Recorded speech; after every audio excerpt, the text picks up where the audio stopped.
7 de la mañana, 44 minutos, lo ofrecido. Vivian Monteiro, docente universitaria del Instituto de Altos Estudios Nacionales, magíster en Derechos Humanos, se encuentra esta mañana aquí en nuestro estudio. Brasil vivió un conflicto judicial por la potencial liberación del expresidente Lula da Silva del Partido de los Trabajadores, condenado y encarcelado por corrupción. El juez de apelación Rogério Fabretto del Tribunal Regional Federal 4, una corte de segunda instancia, ordenó su puesta en libertad urgente, pero su decisión no llegó a ejecutarse. El juez Sergio Moro, responsable del caso Petrobras en primera instancia y quien había condenado a Lula a 9 años y 6 meses de prisión, dictó un auto en el que cuestionaba la competencia del magistrado Fabretto, que ordenó liberar a Lula. Luego, un tercer juez, João Pedro Gebran Neto, responsable del caso Lula en segunda instancia, intervino, bloqueando también la orden de excarcelación al presidente. Pero Fabretto insistió en su decisión y horas más tarde volvió a decretar la liberación del dirigente histórico del Partido de los Trabajadores. Ante este conflicto entre jueces, le tocó el turno al juez Carlos Eduardo Thompson Flores, presidente del tribunal. Thompson finalmente decidió el domingo por la noche mantener a Lula en la cárcel. Vamos a dialogar con nuestra invitada acerca de este conflicto. La pregunta es, todo lo que ha acontecido apoya la tesis de que el sistema judicial brasileño no se libró de ser penetrado por el conflicto de los actores y corrientes políticas. Sí, sin duda. Yo creo que en ese momento el sistema, el Poder Judiciario está siendo manipulado y utilizado para este fin. Sin embargo... ¿Manipulado por quién? Por ambos lados, por ambos lados. Yo creo que tanto el Partido de los Trabajadores en ese momento, que entró con un recurso que no era pues adecuado para el caso, cuanto la derecha obviamente están capitalizando esto de forma muy fuerte y están intentando ahí manipular, medir fuerzas en el Poder Judiciario, lo que es lamentable obviamente para la institucionalidad de este poder, ¿no? Esto pone en entredicho entonces la independencia del sistema judicial, pero dirán unos, aquellos que están a favor de Lula, dirán que el juez Fabretto tenía la razón y estaba actuando en derecho. Los que están en contra de Lula dirán exactamente lo contrario, en apoyo de quienes impidieron la liberación de Lula. ¿Dónde está la verdad, en su opinión, si es que esto puede ser dicho? Bueno, como criterio, yo soy abogada y como criterio jurídico yo le diría que lo que han intentado hacer en el fin de semana no sería posible jurídicamente ni en Brasil, ni Ecuador y posiblemente en ningún lugar del mundo, que sería revertir una decisión de la Corte Constitucional a través de un recurso a un juez ordinario, un juez singular en ese caso, con miembro de un tribunal, pero una decisión aislada cuando el mismo tribunal del cual él hace parte ya había decidido en posición contraria y la Corte Constitucional también. Entonces, es decir, hay que recordar que el juez Fabretto además estaba de guardia. Exactamente. Es decir, esto era como de esperar a que todo el mundo se vaya a dormir. Exactamente, era una vacación judicial y él estaba de turno, digamos, exactamente. Entonces, y en ese turno aprovechó para aceptar el habeas corpus a favor del expresidente Lula. Exacto, y por eso tenía tanta urgencia en que se cumpla su orden, ¿no? Porque sabía que el lunes ya la situación sería más complicada. Pero ahí hay bastante cuestionamiento en relación a si fue pertinente la actuación, sobre todo del juez Sergio Moro. A mí me parece que no. Al mismo tiempo, Moro, recordemos, se encontraba en Portugal de vacaciones. Exactamente, y se pronunció sobre el tema. Y este sí es un juez todavía de grado más bajo que el juez que decidió Fabretto. ese tema, que el Fabretto. Entonces, esto tampoco sería muy posible. Lo que obviamente deja trae a la luz que realmente está sesgado, está sesgada su participación.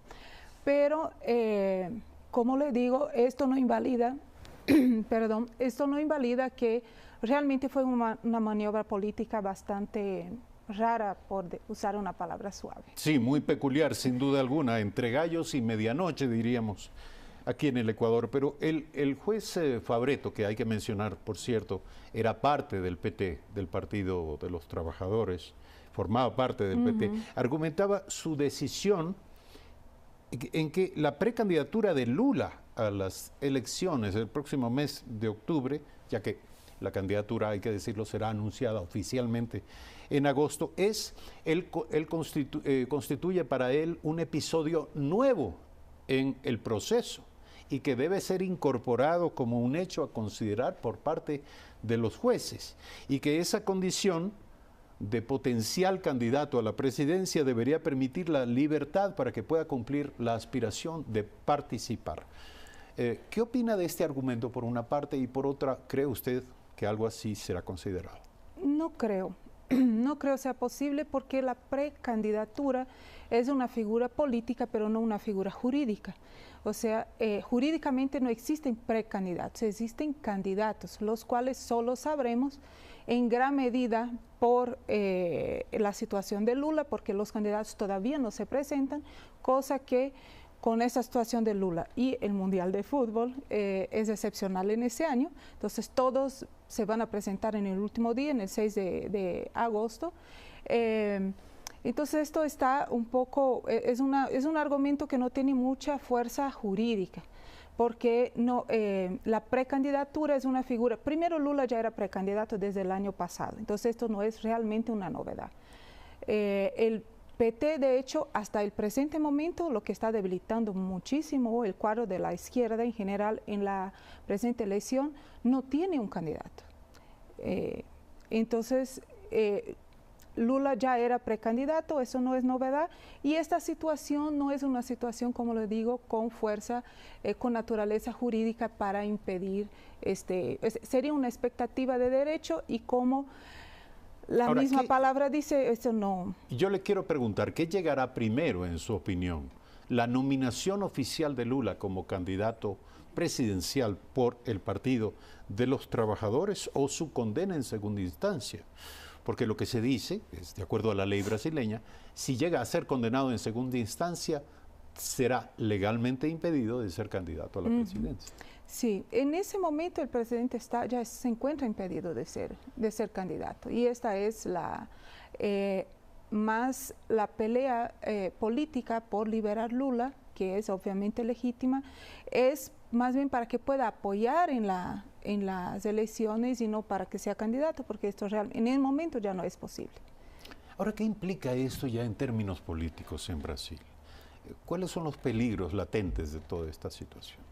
Para mí el peligro es real y ya se da, ya es muy concreto, porque como los partidos, y sobre todo el Partido de los Trabajadores, todavía sigue esperando que se defina la situación, no se configura, realmente no hay una figura fuerte que se haya presentado a esta contienda electoral.